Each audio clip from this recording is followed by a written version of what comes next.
मैत्रिणींनो, आज आपण बोलूयात की तुमच्या पहिल्या गायनेकोलॉजिस्ट विजिट्समध्ये ॲक्च्युली काय घडतं. It's not actually that scary जे तुम्हाला वाटतं. फर्स्ट ऑफ ऑल, जेव्हा कोणी पेशंट येतं तर आम्ही जनरली त्यांची जनरल मेडिकल हिस्ट्री, त्यांना काही प्रॉब्लेम्स आहेत का ते सगळे राईट डाऊन करतो, ते विचारतो.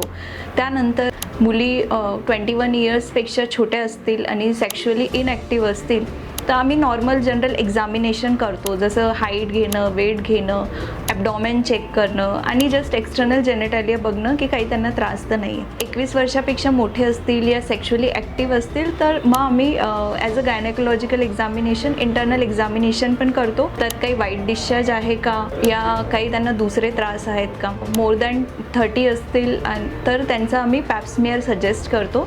पॅप्समियर हे स्क्रीनिंग टेस्ट आहे सर्वायकल कॅन्सरसाठी आणि ती खूप अत्यंत इम्पॉर्टंट टेस्ट आहे. नेक्स्ट, सगळे एक्झामिनेशन झाल्यावर जनरली आम्ही आपल्या क्वेश्चनचे सगळे आन्सर देतो. काही तुम्हाला प्रॉब्लेम असतील ते फ्रीली डिस्कस होते. तुम्हाला घाबरण्याचं काहीही गरज नाही आहे. You can freely ask anything and it is a safe environment. आणखी तुमच्या गायनेकोलॉजिस्टकडे गेला नाही आहे तर please don't put it of. Just go and have a visit and solve your all problems.